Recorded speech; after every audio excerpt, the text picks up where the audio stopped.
마태복음 5장 17절 말씀입니다. 내가 율법이나 선지자를 폐하러 온 줄로 생각하지 말라. 폐하러 온 것이 아니요 완전하게 하려 함이라. 진실로 너에게 이르노니 천지가 없어지기 전에는 율법의 1.1획도 결코 없어지지 아니하고 다 이르리라.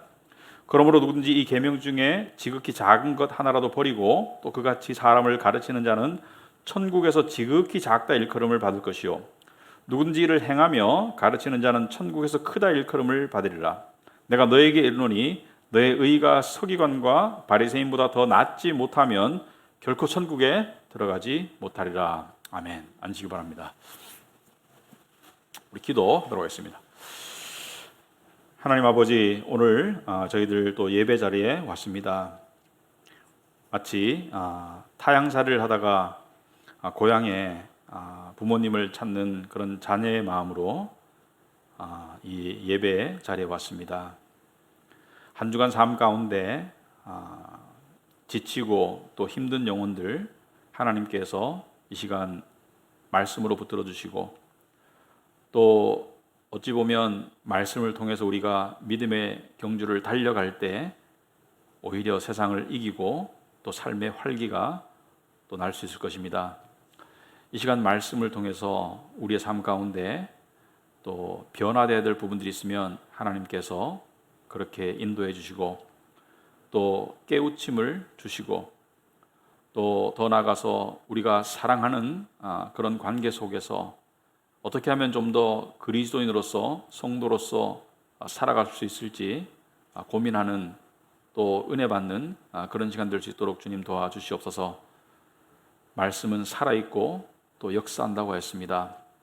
이 말씀이 저의 부족한 입술을 통해서 역사하여서 이 하나님의 성도들에게 사랑하시는 성도들에게 은혜가 되게 하시고 또 하나님께 영광되게 인도하여 주시옵소서.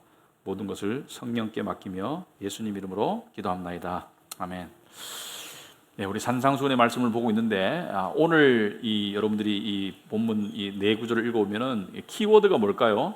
여기 나오는 키워드가 가장 많이 등장하는 키워드가 저는 율법이라고 생각합니다. 율법 또는 계명이라는 말이 있죠. 율법, 계명. 여러분들은 율법이라는 단어가 율법이라는 말, 그러니까 성경에 자주 등장하는 단어죠. 율법이나 계명. 율법이라는 단어를 들으면 어떤 생각이 나요? 어떤 느낌이 들어요?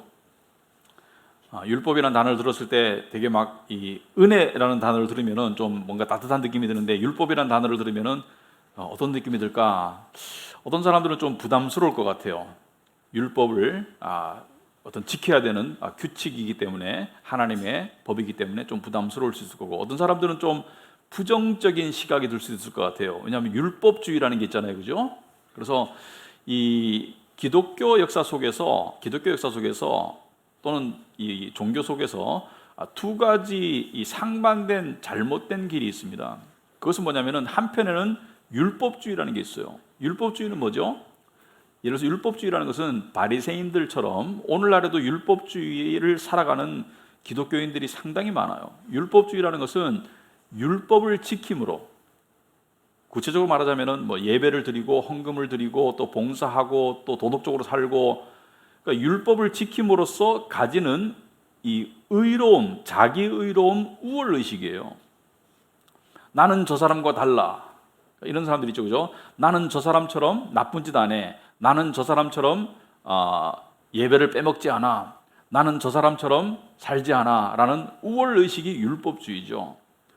그래서 율법주의는 율법을 통해서 자기의 의로움을 이루어가는 길인데 예수께서는 그것을 사망의 길이다. 그래서 한쪽에는 율법주의가 있습니다. 그런데 여기에 반작용으로 또 다른 한편에는 방임주의가 있어요. 무슨 말이냐? 나는 은혜로 구원을 받았어. 나는 예수 그리스도의 십자가의 은혜를 통해서 구원을 받았기 때문에 자기의 삶에 지나치게 관대할 뿐 아니라 죄에 대해서도 죄의식이 거의 없는 상태가 방임주의입니다. 기독교 역사 속에서 율법주의도 항상 문제가 되어왔고 지금도 문제가 되고 있지만 방임주의 또한 문제가 되고 있어요. 극단적인 예를 하나 들자면은 여러분 그 종교개혁의 가장 선두로서 역할을 하는 분이 칼빈이죠. 루터와 칼빈인데 그 칼빈은 이 제네바, 스위스 제네바에서 활동을 했습니다. 스위스 제네바에서 이 종교 지도자로 활동을 했는데, 당시는 정치와 종교가 분리될 수 없는 거의 일치된 그런 상태였죠. 그래서 이 당시 유럽의 상황을 보자면은 어느 도시는 가톨릭 도시, 어느 나라는 기독교 나라, 이렇게 도시와 나라들이 각각의 이 추종하는 이 기독교 노선이 있었고, 또 거기에 따라 가지고 정치 지도자와 종교 지도자들이 함께 행정을 펼쳐나갔어요. 함께 다스렸어요. 심지어 영국 같은 경우는 국왕이 교회의 수장이 되어가지고 성공회를 만들어가지고 그렇게 나라를 기독교적인 원리로 다스려 나갔었어요. 그런데 이 제네바에서는 칼빈이 이 종교 지도자로서 행정가들과 함께 도시를 꾸려갔기 때문에 제네바는 개신교 도시였습니다. 그런데 그 칼빈의 그 당시 상황을 보면은 이런 일이 있었습니다. 소수도 아니고 그 제네바의 다수의 시민이, 기독교인들이, 구원의 복음을 깨달았다고 말하는 기독교인들이, 예수 그리스도의 십자가의 은혜를 통해서 구원받았다고 주장하는 기독교인들이 제네바에 실제적으로 홍등가를 만들었어요. 요즘 말로 하면 사창가를 만들었어요. 그래서 날마다 거기서 술을 마시고 내음을 하고, 그리고 문란한 성생활을 하면서 그들은 뭘 주장했냐면은 구원은 행위가 아니고 오직 은혜로 받기 때문에 우리는 이렇게 살아도 아무런 상관이 없어요. 오히려 이렇게 삶으로써 이러한 죄인을 구원하신 하나님의 은혜를 더 느낄 수 있고, 하나님의 사랑을 더 극대화할 수 있고, 그리고 하나님께 더 영광이 된다라고 주장하면서 그런 삶을 사는 사람들이 한둘이 아니었기 때문에 칼빈도 행정가들도 그들을 무시하고 한꺼번에 제거할 수 없었고, 수년간 그러한 일이 제네바에서 실제로 있었습니다. 물론 그 정도의 극단적인 상황은 아닐지라도 많은 교인들이, 소위 복음을 통해서 구원을 받았다고 하는 많은 크리스찬들이 좀 방임적으로 사는 삶이 상당히 팽배해 있어요, 오늘날. 그래서 뭐 예를 들어서 우상을 섬기는 문제, 예를 들어서 하나님 이외에 다른 것을 더 사랑하는 것에 대해서 특별한 죄의식을 안 가지고 있고 정당화하고 있고, 문화가 그렇기 때문에, 또는 오늘 이 죄의 고백에 나왔지만은 뭐 성적으로 좀 문란한 거, 뭐 그럴 수 있지. 문화에 휩쓸려 가지고 살면서 뭐 나는 구원 받았으니까, 하나님이 용서하셨으니까 그럴 수 있겠지. 또는 주일을 그냥 기분 내키는 대로 안식일을 충실하게 지키지 않고 그냥 내가 가고 싶으면 가고 교회 안 가고 싶으면 안 가고, 그러면서도 별 마음에 부담이 없이 사는 그런 분들이 꽤 있어요. 저도 방임적인 그런 기질을 가지고 있어요. 여러분만 그런 것이 아니고. 그러면서 우리는 한편으로 이렇게 생각합니다. 한편으로는 찝찝하지만 한편으로는 예수 그리스도의 십자가의 은혜로 구원을 받았으니까, 은혜로 구원을 받았으니까, 그리고 구원을 잃을 일은 없으니까 좀 방임적으로 사는 자신을 용납하고 그렇게 관대하게 대하는 부분들이 상당히 있어요. 필름을 거꾸로 돌려가지고 제네바 도시에서 그렇게 문란하게 살면서 자칭 구원받았다고 하는 사람들이 정말 구원을 받은 사람일까? 한번 의심해 볼 이유가 있겠죠.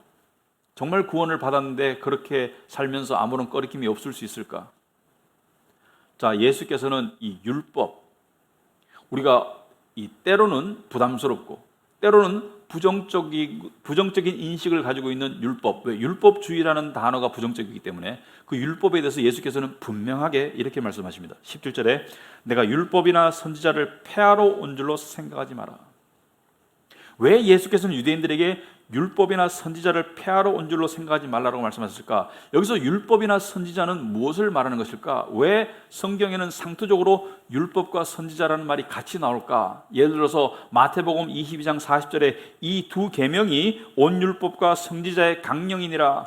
온 율법과 선지자의 강령은 핵심이라는 뜻이죠. 왜 율법과 선지자라는 말이 나올까? 또 마태복음 7장 12절 오시면은 그러므로 무엇이든지 남에게 대접을 받고자 하는 대로 너희도 남을 대접하라. 이것이 율법이요 선지자니라. 여러분, 이런 표현을 들으면서 이것이 율법이요 선지자니라, 왜 율법과 선지자라는 표현이 같이 나올까 궁금해 본 적 있습니까?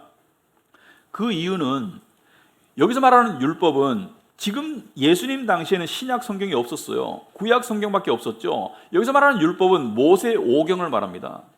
창세기, 그 다음에 거기서부터 신명기까지, 창세기, 출애굽기, 레위기, 민수기, 신명기까지 모세 오경을 율법이라고 말하고, 나머지 구약 성경 전체가 선지자서라고 그래요. 선지자들이 썼다. 그래서 율법과 선지자라는 것은 구약 성경을 통칭하는 상투적인 표현입니다. 그러니까 여기서 말하는 율법과 선지자를 폐하러 온 줄로 생각하지 말라. 이것은 구약의 가르침을 폐하러 온 줄로 생각하지 말라. 완전하게 하려 함이라. 그러니까 예수께서는 왜 이런 말씀을 하셨을까? 여러분, 이 당시의 유대인들도 소위 율법주의에 쩌들어 있는 바리새인들의 모습을 보고 역겨움을 느꼈을 거예요. 그러니까 율법을 지킴을 통해서 금식하고 11조 드리고 예배 드리고 나쁜 건 아니죠. 그러나 그런 것을 통해서 우월의식을 가졌던, 자기 의로움의 의식을 가졌던 바리새인들이나 서기관들을 향해서 약간 역겨움을 많이 가졌을 거예요. 그리고 율법에 대한 부담감도 있었을 거고, 그래서 메시아가 오면 이 율법의 부담감이나 율법으로부터 우리를 해방시켜 줄까? 율법을 부정적으로 인식하는 인식들이 있었을 거예요. 그런데 내가 폐하려 온 것이 아니요 완전하게 하려 함이라. 율법에 대해서 뭐라고 말했습니까? 율법을 완전하게 이룰 것이다. 왜? 율법은 좋은 것이기 때문에. 이따 자세히 설명하겠습니다만은 율법 자체가 문제가 있는 것이 아니죠. 율법을 지킬 수 없는 인간이 문제인 것이지 율법 자체가 나쁜 것이 아니라는 것을 이야기하고 있고, 그 다음에 18절 오시면은 진실로 너에게 이르노니 강조하시기를 천지가 없어지기 전에는 율법의 1.1획도 결코 없어지지 아니하고 다 이루리라. 무슨 말입니까?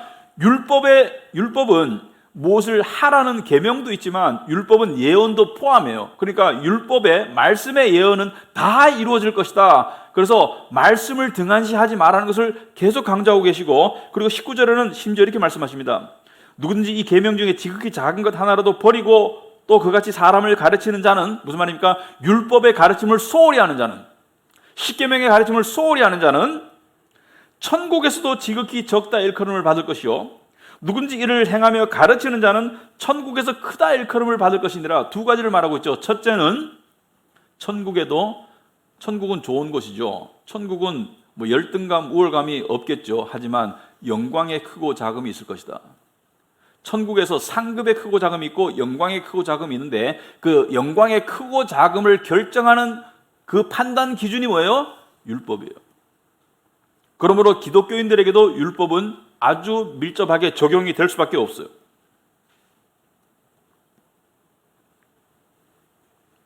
예수께서 이 세 구절을 통해서 하시는 말씀은 율법을 소홀히 여기지 말라는 것을 말씀하고 계십니다.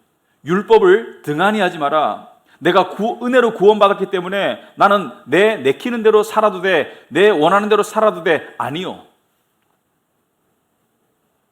그러면 율법주의적인 동기로 율법을 지키는 것과 예수 그리스도의 가르침을 통해서 율법 순종으로 나가는 삶의 차이는 뭔가는 나중에 설명할게요. 먼저 율법의 핵심이 뭔가, 우리는 산상수훈을 어떤 관점에서 보기로 했었나, 지지난주에 제가 어떤 관점에서 본다고 말했습니까? 율법의 핵심이 뭐라고 그랬습니까? 산상수훈이 예수께서 율법을 다시 풀어서 설명한 것이라면 율법의 핵심이 뭐라고 그랬어요? 율법사가 예수께서 물었죠. 제일 첫째 되는 계명이 무엇입니까? 무슨 말이냐면 율법의 엑기스가 무엇입니까? 율법의 핵심이 무엇입니까? 예수께서 뭐라고 말했습니까? 주 너의 하나님을 마음을 다하고 목숨을 다하고 뜻을 다하여 사랑하라. 그리고 두 번째는 내 이웃을 내 몸과 같이 사랑해라. 이것이 율법과 선지자의 온 율법과 선지자의 강령 핵심이니라. 그러니까 율법의 핵심이 뭐예요? 사랑이에요. 사랑. 그래서 우리는 사랑이라는 큰 틀에서 산상수훈을 보기로 했고, 오늘도 마찬가지로 사랑이라는 틀에서 율법을 우리가 보도록 하겠습니다. 자, 이 예수께서 이 율법을 말씀하실 때 율법을 폐하러 온 줄로 생각하지 말고 내가 완전하게 하려 왔다. 무슨 말입니까? 예수께서 율법을 이루시기 위해서 이 땅에 오셨다. 율법의 핵심인 사랑을 이루시기 위해서 오셨다. 예수께서 어떻게 그걸 이루셨나요? 십자가의 죽으심으로 율법의 요구를 완성하셨어요. 율법의 핵심이 사랑이라고 볼 때 예수께서는 사랑을 이루셨어요. 어떻게? 십자가에서. 누구를 위해서? 자기 자신을 위해서? 아니죠. 우리 죄인을 위해서 십자가에서 그 사랑을 이루기 위해서 오셨어요. 예수님의 입장만 생각하면 예수님은 그렇게 할 이유가 없죠. 하지만 예수께서 이 땅에 오셔서 율법을 내가 완성하러 왔다. 그것은 예수님의 생애를 통해서 율법을 이루기도 하셨지만 십자가를 통해서 율법의 핵심 요구 상황인 사랑을 이루러 오시고 난 다음에 예수께서 18절에 천지가 없어지기 전에는 율법의 1.1획도 결코 없어지지 아니하고 다 이룰 것이다. 예언적인 율법을 포함해서 다 이룰 것이다. 여기서 무엇을 말하고 있습니까? 율법은 완전하다. 율법은 흠이 없다. 율법은 정확하다. 그리고 이 율법에 의해서 산 자와 죽은 자를 심판하실 것입니다. 여러분, 이 마지막 심판, 예수의 재림으로 이루어질 마지막 심판은 믿는 자와 믿지 않는 자를 갈라놓는 심판도 율법에 의한 것이고, 믿는 자들을 향한 심판도 율법에 의한 것이에요. 믿는 자와 믿지 않는 자들을 갈라놓는 지옥과 천국을 갈라놓는 것도 율법에 의한 심판이고, 물론 우리가 율법의 저주로부터 해방된 것은 예수께서 우리를 대신해서 율법을 이루시고 그 의로움을 우리에게 주셨기 때문에, 그리고 우리를 대신해서 율법의 저주의 죽음을 당하셨기 때문에 우리는 지옥은 안 가겠죠. 하지만 믿는 자도 율법에 의해서 심판을 받습니다. 그래서 영광의 크기가 달라요. 여러분, 사실은 우리는 뭔가 앞으로 있을 커다란 사건을 준비하며 살고 있습니다. 학생은 입시, 또 결혼 준비, 또 무슨 노후 준비, 여러 가지 큰 사건을 앞두고 살고 있는데, 앞으로 우리에게 닥칠 가장 커다란 사건은 제가 거듭 말씀드리지만 재림과 최후의 심판이죠. 그 심판이 율법에 의해서 이루어질 거예요. 우리가 AD 70년의 사건에 대한 예언을 마태복음 24장 올리브산 담화에서 살펴봤죠. 그대로 이루어지듯이 율법의 예언과 율법의 요구에 의해서 심판이 이루어지게 되어 있어요. 그래서 19절에 그러므로 누구든지 이 계명 중에 지극히 작은 것 하나라도 버리고 또 그같이 사람을 가르치는 자는 천국에서 지극히 적다 일컬음을 받을 것이요. 우리에게 하는 말씀입니다. 천국 가는 사람들에게 하는 말씀이에요. 천국 가지만 율법을 지금 무시하면 천국에서 작다 일컬음, 지극히 작다라는 것은 천국에서 영광이 아주 적을 것임을 이야기하고 있습니다. 지금 실감이 안 되죠. 하지만 천국에도 영광의 차이가 있다는 것을 예수께서 말씀하시고, 누군지 이를 행하며 가르치는 자는 천국에서 크다 일컬음을 받을 것이다.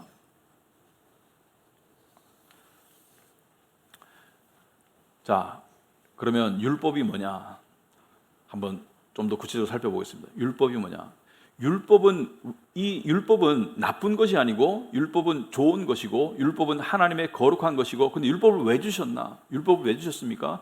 율법주의로 가라고 주신 게 아니에요. 율법을 통해서 자기의 의를 이루라고 주신 게 아니에요. 그 길은 사망의 길이라고 예수께서 말씀하셨어요. 예수께서는 바리새인들을 싫어하셨습니다. 율법을 지키지만, 겉으로 율법을 지키지만 그 동기가 자기의 의를 이루려는 것은, 율법주의는 복음이 아니고 그건 사망이라고 말씀하셨어요. 율법을 잘못 사용하는 거예요. 어떤 약은 잘못 쓰면 독이 돼요. 율법이 그런 거예요. 율법은 좋은 것이지만 잘못 쓰면 독이 돼요. 율법의 제대로 된 효능을 알아야 됩니다. 율법의 기능이 뭐예요? 율법의 기능은 우리로 하여금 죄를 깨닫게 하는 거예요. 그죠? 로마서 7장 9절에 보시면은, 전에 율법을 깨닫지 못했을 때에는 내가 살았더니 계명이 이름에 죄는 살아나고 나는 죽었도다. 계명이 이름에, 율법을 깨달으니까 뭐예요? 죄를 깨닫는 거예요. 율법을 나에게 들이대니까 죄가 드러나는 거예요. 율법은 마치 우리 안에 있는 죄를 드러내는 그러한 어떤 그 진단 키트와 같아요. 코로나가 걸렸는지 안 걸렸는지 우리가 검사하잖아요. 율법을 우리에게 적용하면 우리에게 죄가 드러나는 거예요. 오늘 이 죄 고백 시간에 우리가 했던 그 말씀이 있죠. 음란에 관한 이야기를, 하나님의 법을 들으면 우리의 죄가 드러나는 거예요. 그래서 율법은 율법 지킴의 목적이 아니고, 원래 처음의 목적은 죄를 드러내는 거예요. 그래서 사도 바울은 로마서 3장 20절에 그러므로 율법의 행위로 그의 앞에 의롭다 하심을 얻을 육체가 없나니, 그러니까 율법주의는 안 된다는 거예요. 율법의 행위로 의롭다 하심을 얻을 육체가 없나니, 그 길은 사망의 길이라는 거예요. 그 길은 안 된다는 거예요. 그게 율법의 근본적인 목적이 아니라는 거예요. 율법 왜 주셨습니까? 율법으로는 죄를 깨달음이라. 여러분, 죄를 깨닫지 않고 하나님의 은혜를 깨달을 수 없습니다. 이것은 기독교인이 되는 처음의 관문이기도 하지만 기독교인이 되고 난 다음에도 죄를 깨달아야 하나님의 은혜를 깨닫는 거예요. 그래서 말씀을 읽을 때 많은 분들이 말씀 읽고 위로받고 힘을 얻기를 원하는데 그것도 말씀을 읽는 좋은 동기가 되긴 해요. 하지만 많은 경우 말씀은 우리의 죄를 드러내서 우리를 불편하게 합니다. 말씀을 읽었더니 죄가 드러난다. 좋은 거예요. 죄가 드러나야지 은혜를 깨닫는 거예요. 그래서 율법은 우리를 하여금 죄를 깨닫게 한다. 그리고 율법은 어떻게 합니까? 율법의 궁극적인 목적은 뭐예요? 갈라디아서 3장 24절에 이같이 율법이 우리를 그리스도께로 인도하는 초등교사가 되어 우리를 하여금 믿음으로 말미암아 의롭다함을 얻게 하려 함이라. 율법은 우리를 그리스도께로 인도하는 거예요. 죄를 깨닫게 하고 그리스도께로 인도해서 나는 할 수 없는 것을 예수께서 다 하셨다는 것을, 내 죄를 위해서 십자가에 죽으시고 예수께서 의를 이루셨다는 것을, 그것을 믿음으로 받아들임으로 의로움으로 이르게 하는 것이 율법의 궁극적인 목적이 되겠습니다. 율법은 죄를 깨닫게 하는 거예요. 그리고 율법은 우리로 하여금 예수 그리스도를 깨닫게 하는 거예요. 그래서 율법을 제대로 이해해야 되는 거예요. 그래서 율법은 그 자체가 나쁜 것이 아니지만 율법은 우리로 하여금 죄를 깨닫게 합니다. 그리고 율법은 우리를 그리스도께로 인도합니다. 자, 그렇다면 율법과 복음과의 관계에서 볼 때 율법은 이런 위치에 있다. 잘 기억하시기 바랍니다. 율법은 구원받을 길로 주신 게 아니에요. 율법은 구원받을 길로 주신 게 아니에요. 율법을 통해서 의를 이룰 수 없어요. 율법을 통해서 우리의 철저한 죄와 무능이 드러나죠. 그러므로 율법이 우리를 어디로 데려가요? 십자가로 데려가요. 우리의 죄를 드러나게 해서, 죄인임을 깨닫게 해서, 그리고 그리스도가 우리를 구원하세요. 그리고 다시 우리를 율법으로 데려갑니다. 율법 순종하라고. 아시겠습니까? 그러므로 방임주의는 진정한 기독교인이 아니에요. 율법이 우리를 그리스도께로 데려가고 그리스도는 우리를 다시 율법으로 데려가요. 근데 많은 사람들이 그리스도를 통해서 구원받은 그 기쁨은 감사히 받아들이는데 그 다음부터 또 내 마음대로 살아. 내키는 대로. 예배도 내키는 대로 드리고, 예를 들어서 이 하나님께서 말씀하시는 계명들을 그냥 내키는 대로 해. 내 기분대로 해. 그거는 진정한 신앙생활이 아니에요. 그렇게 살면 마음의 평강이 없을 겁니다. 그렇게 살면 하나님과 친밀성이 없을 겁니다. 참 안타까워요. 그렇게 살면 삶의 이 진정한 동기부여가 안 될 겁니다. 신앙인으로서. 율법은 중요한 거예요. 율법 지킴을 통해서 의를 이루려는 것은 사망의 길이지만 신앙인은 율법 순종으로 가는 것이 맞습니다.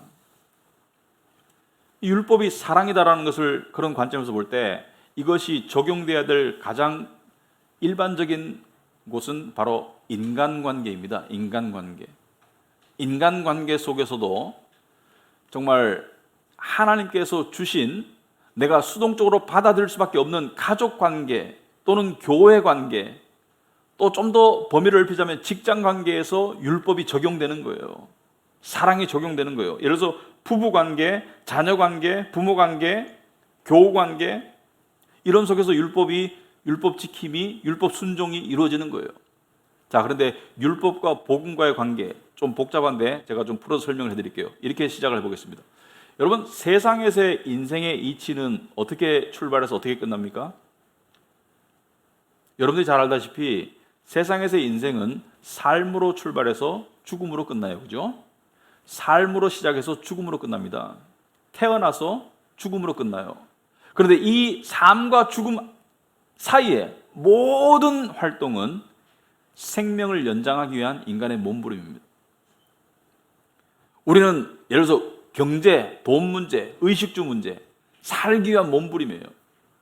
좀 더 나아가서 인정받고자 하는 그런 그 욕구, 살아있다는 것을 느끼고자 하는 그런 활동이에요. 그죠? 여러분, 인정받으면 이 활기가 나죠. 인정받는다는 것을 느끼고 성공하면 살아있는 것 같아요. 근데 인정 못 받고 그러면은 정신적으로 죽어 있는 것 같아요. 그래서 매슬로의 인간 욕구 5단계에 보면은 제일 밑에는 생존의 욕구죠. 먹고 사는 문제. 그 다음에 제일 위에 5단계 제일 위에는 뭐예요? 자아실현의 욕구죠. 자아실현. 살아있다는 것을 느끼고 싶은 거예요. 그래서 생명에서 시작해가지고 죽음으로 끝나는 이 인생 여정 가운데 우리는 사는 쪽으로 가기 위해서 부단히 움직여요. 사는 쪽으로 가기 위해서. 그래서 사는 쪽으로 가기 위해서 돈도 벌어야 되고, 우리는 뭐 이 기아나 이런 거는 접하지 않지만 아프리카 가면은 굶주림이나 식수 문제나 이런 것들이 다 살기 위한 그런 절박한 문제들이 엄습하고 있고, 우리에게 살아있다는 느낌을 주는 더 절박한 문제는 먹는 문제가 아니고, 예를 들어서 뭐 이 돈을 얼마나 벌었냐, 또는 어떤 직위를 가지고 있냐, 어떤 인정을 받고 있느냐, 이런 살기 위한 몸부림을 하고 있어요. 이게 인생입니다. 그런데 결국에는 아무리 몸부림쳐도 모든 강물이 바다로 흐르듯이 다 죽음으로 끝나죠. 이게 인생의 원칙인데, 복음의 원리는 그게 아닙니다. 복음은 죽음에서 출발해서 부활로 끝나는 거예요. 복음은 이 세상의 생명의 원리는 삶으로 시작하지만, 생명으로 시작하지만, 복음은 죽음에서 시작하는 거예요. 죽어야지 부활의 생명을 맛보는 거예요. 나 자신의 죄를 향해서, 나의 자아를 향해서, 나의 어떤 아집을 향해서 죽어야지 예수의 부활의 생명이 우리 안에서 역사하는 거예요. 근데 그 죽일 때 필요한 게 율법입니다. 율법이 우리를 죽이는 거예요. 율법의 핵심이 뭐라 했습니까? 사랑하라. 사랑이 안 되는걸요. 여러분, 사랑하려고 한번 진정으로 노력해 봤으면 아마 사랑할 수 없다는 것을 깨달을 거예요. 제일 먼저. 도저히 사랑할 수 없습니다. 하나님 도와주세요. 그럴 때 하나님께서 역사하시는 거예요. 여러분, 여기 결혼하신 분들도 있고 뭐 결혼할 분들도 있겠지만, 이 부부 생활 하는 거 쉽지 않습니다. 특히 저 같은 사람이랑 사는 여자는 쉽지 않아요. 근데 저희 결혼 초에 많은 부부들이 그렇지만은 집사람이 저를 바꾸려고, 저는 제 아내를 바꾸려고 많이 노력했던 것 같아요. 그러니까 상대를 내가 원하는 모습으로 바꾸려고. 자식도 그렇고요. 그러니까 내가 원하는 모습으로 바꾸려고 막 발버둥 쳐요. 근데 때로는 서로가 그럴 때 있어요. 서로가 서로를 바꾸려고 막 발버둥 쳐요. 근데 그럴 때 관계가 좋습니까? 부딪히게 되죠. 싸우게 됩니다. 왜? 안 바뀌기 때문이죠. 겉모습은 강제적으로 바꿀 수 있지만 진정한 변화는 내적 변화가 돼야지 진정한 변화가 되는데, 진정한 변화가, 제가 이걸 깨달았어요. 어느 날 깨달았어요. 하나님과 기도하면서 깨달았어요. 관계 속에서 이런 마음의 음성이 들었어요. 너도 못 바꾸는데 어떻게 남을 바꾸려고 하니? 너 자신도 못 바꾸면서 어떻게 네 아내를 바꾸려고 하니? 제 자신도 못 바꾸는 거예요. 그리고 이걸 깨달았습니다. 바꿔야 될 대상은 너지, 네 아내가 아니다. 그럼 바뀐다는 건 뭐예요? 죽으라는 거예요. 하나님의 율법에 비춰봤을 때 네 이웃을, 네 아내를 네 몸과 같이 사랑하지 못하는 그 죄가 폭로될 때 거기서 내가 죽으라는 거예요. 하나님, 제가 사랑하지 못하는 제 모습을 고백합니다.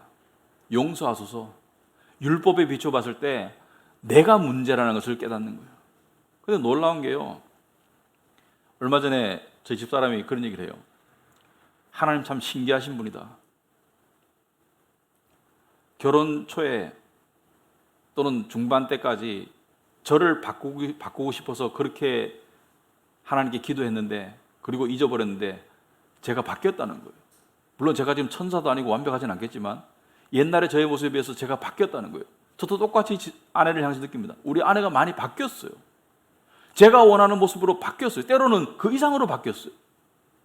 여기서 저는 중요한 원리를 깨달았습니다. 그것은 뭐냐면은, 우리가 우리의 육신의 몸부림을 죽일 때, 우리의 육신의 욕심을 내려놓을 때, 자기 자아가 죽을 때, 그때 하나님께서 역사하신다는 것을 깨달았습니다.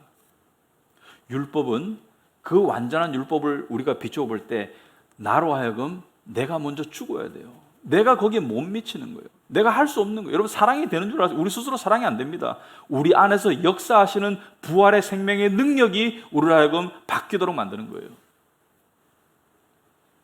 그래서 그런 사람들이 있습니다. 내 아내가 정말 바뀌었으면 좋겠는데, 내 남편이 바뀌었으면 좋겠는데, 내 자식이 바뀌었으면 좋겠는데, 아마도 하나님께서 네가 먼저 바뀌어야 될 것이다. 내 직장 동료가 바뀌었으면 좋겠는데, 그 직장 동료를 통해서 아마 여러분을 바꾸려고 하는 게 하나님의 뜻일 것 가망이 많습니다. 도저히 사랑할 수 없는데, 그럴 때 생각해 보세요. 나는 사랑받을 자격이 있어서 하나님 나를 사랑하셨나? 저 사람 도저히 내가 용납할 수 없는데 하나님은 어떻게 나를 용납하셨나? 여러분, 율법은 먼저 자기 죽음을 요구합니다. 거룩한 율법을 비추어 봤을 때 나의 죄가 폭로됨으로써 내가 나를 부정하고 내가 죽기를 원해요. 한계에 부딪힐 때가 있습니다. 도저히 더 이상 사랑할 수 없다. 도저히 더 이상 할 수 없다. 그때가 하나님께 고백할 때예요. 하나님 할 수 없습니다. 그때 하나님 역사하시기 시작하십니다. 내가 할 수 없을 때, 내가 완전한 나락으로 빠질 때, 그때가 하나님께서 역사하실 때예요. 율법을 통한 하나님 사랑과 이웃 사랑의 요구는 조금도 달라지지 않습니다. 하나님 그걸 원하세요. 그런데 율법 지킴을 통해서 의를 얻으려는 율법주의는 하나님과 대적이 되지만, 율법 순종은 우리 그리스도인이 가야 될 길이에요. 율법을 등한시하면 안 돼요. 그걸 통해서 의를 얻으라는 것이 아니고, 그걸 통해서 예수 그리스도를 닮아가는 거예요. 예수의 생명이 역사하는 거예요. 내가 무엇이 잘못되었는지를 깨닫는 게 율법의 거울을 보고 깨닫는 거예요. 말씀의 거울을 통해서 내가 이 부분이 잘못되었구나. 여러분, 인간관계에 문제가 있을 때 저는 가장 자주 가는 곳이 고린도전서 13장입니다. 사랑장. 인간관계에 문제가 있을 때, 특히 사랑할 수 없어. 그때가 하나님께서 요구하시는 거예요. 죽어라. 죽어라. 여러분, 남을 향해서 손가락질을 하죠. 우리가 저 사람 잘못됐어, 이렇게 손가락 하나를 뻗을 때 손가락 세 개는 나를 가르치고 있어요. 기독교인의 삶은 분명한 방향성이 있습니다. 여러분, 하나님을 사랑하기 때문에 이 예배당에 오신 거예요. 왜? 하나님의 계명을 지키기 위해서. 이걸 통해서 여러분이 의로워지는 게 아닙니다. 하지만 여러분이 이곳에 와 있는 이유는 하나님의 계명을 통해서 하나님을 사랑해서 와 있는 거예요. 여러분이 헌금을 드린다고 하나님 의로워지는 게 아닙니다. 하지만 하나님을 사랑하는 마음으로 물질 있는 곳에 마음에 가니까 그렇게 물질을 드리라는 거예요. 그리고 이걸 생각해 보시기 바랍니다. 사람들은 후회를 많이 해요. 후회만큼 마음이 힘든 게 없어요. 근데 사람들이 하는 후회가 대부분 이런 것들입니다. 예를 들어서 그때 공부를 좀 더 열심히 할 걸, 좋은 학교 가기 위해서. 그때 아파트를 샀을 걸, 돈 좀 벌기 위해서. 그때 투자를 했을 걸, 또는 투자를 하지 말았을 걸. 후회가 많아요. 작년에 내가 이렇게 했었어야 되는데, 예를 들어서 작년에 이렇게 했으면 돈을 많이 벌었을 텐데, 후회가 많아요. 율법 순종의 길로 가려면 우선순위가 제대로 돼야 돼요. 돈 벌어야 됩니다. 아파트 필요하면 사야 돼요. 투자도 필요하면 해야 돼요. 하지만 우선순위가 잘 돼야 돼요. 율법 순종의 길로 가려면, 하나님을 사랑하는 길로 가려면, 마음을 다하고 목숨을 다하고 뜻을 다하는 하나님의 사랑 길로 가려면 하나님이 우선순위가 돼야 돼요. 그러자면 이런 후회 해본 적 있습니까? 작년에 하나님과 좀 더 친밀한 교제를 나눴어야 되는데 내가 부족했구나.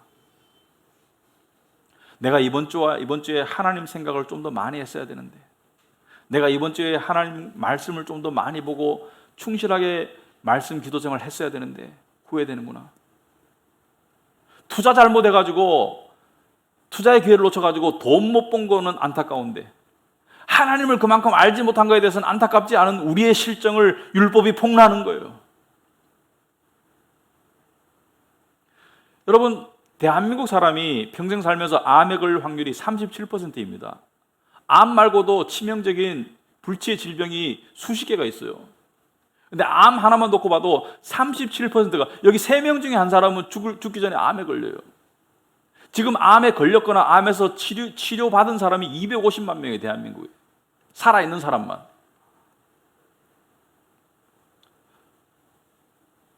우리에게는 그런 순간이 안 오겠습니까? 암이 아니라도 우리가 마지막 순간이 되었을 때 그때 투자를 잘했어야 되는데, 그때 아파트 고점에서 팔았어야 되는데 그거 후회하겠어요? 아니죠. 하나님을 더 사랑했어야 되는데, 내 가족을 더 사랑했어야 되는데, 교회를 더 사랑했어야 되는데 그걸 후회할 거예요. 율법이 우리에게 요구하는 것은 그것입니다. 자아를 향해서 죽어라. 죽어야 사는 길이다. 예수께서 하늘의 미랄이 땅에 떨어져 썩지 아니하면, 죽지 아니하면 열매를 맺을 수 없다고 말하고 있습니다. 네 십자가를 지고 나를 따르라고 했습니다. 십자가를 왜 져요? 십자가를 왜 져요? 거기서 죽으라는 거예요. 근데 율법 순종의 길로 가면 어떤 결과가 올까? 내가 죽으니까 아프고 힘들 것만 같죠? 아니요. 그 결과는 의와 평강입니다. 열매는 의와 평강이에요. 제 자랑이 아니고 하나님을 자랑하겠습니다. 저의 부부의 삶은 10년 전보다 훨씬 평강해요. 훨씬 더 가까워요. 훨씬 서로 섬겨요. 하나님 아니었으면 저는 이런 사람이 될 수가 없습니다. 저는 기질적으로 나쁜 놈이에요.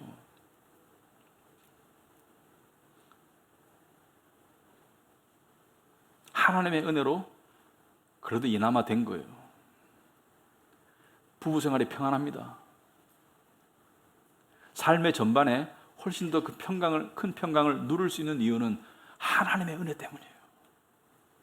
그 말씀이, 율법이 저보고 죽으라고 했어요. 그리고 그때 죽을 수 있도록 만든 것도 하나님의 은혜고,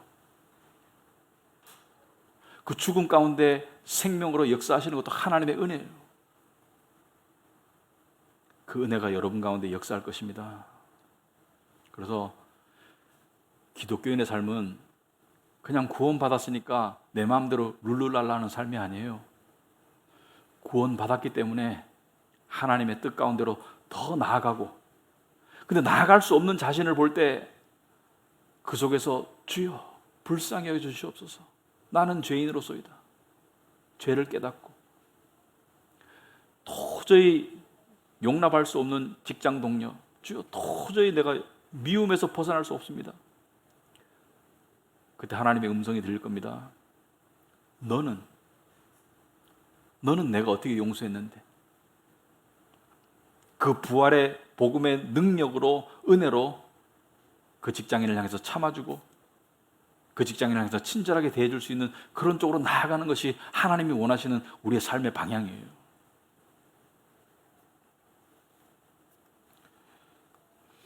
그래서 결론적으로 율법은 순종해야 되는 것입니다. 그리고 율법 순종의 삶으로 가려면 우선순위를 제대로 정해야 됩니다. 여러분의 삶에, 저의 삶에 영의 생각이 육의 생각보다 더 많아야 됩니다. 육의 생각을 전혀 안 할 수는 없어요. 먹고 살아야 돼요. 하지만 육의 생각은 사망이고 영의 생각은 뭐라고요? 평강이에요. 그래서 하나님께서 정말 우리에게 주기를 원하는 것은 순종을 통한 평강입니다. 그리고 그것이 나중에 우리가 예수님 앞에서 심판받을 기준이에요. 네가 나를 순종했느냐? 네가 나를 순종했느냐? 너의 관계 속에서, 너의 부름 속에서, 너의 삶의 현장 속에서 네가 나를 순종했느냐? 그때 예수께서 착하고 충성된 종아, 네가 적은 일에 순종하였으니 많은 것으로 누리거라. 그런 칭찬을 듣는 그런 여러분과 제가 되기를 축원합니다. 기도하겠습니다. 아버지 하나님, 하나님의 율법에 비추어 볼 때 참 저희들은 죄인입니다. 그런데 죄인이 용서받고 구원받았음에도 불구하고 우리는 사람들을 손가락질하고 또 비교적인 우월 의식을 느낄 때도 있습니다. 아버지 하나님, 하나님께서 우리에게 요구하시는 것은 우리의 자아를 향한 죽음입니다. 우리의 육신을 향한 죽음입니다. 죽을 수 있도록 도와주시옵소서. 그래서 예수의 부활의 생명의 능력이 우리 안에서 역사할 수 있도록 주님 축복하여 주시옵소서. 특별히 관계 속에서 사랑으로 나아갈 수 있도록 하옵시고, 사랑은 느낌이 아니고 헌신입니다. 그 관계 속에서 헌신할 수 있도록 하옵소서. 그것이 안 될 때, 그것이 힘들 때 하나님께 매달리고 부르짖는 저희가 되게 하옵소서.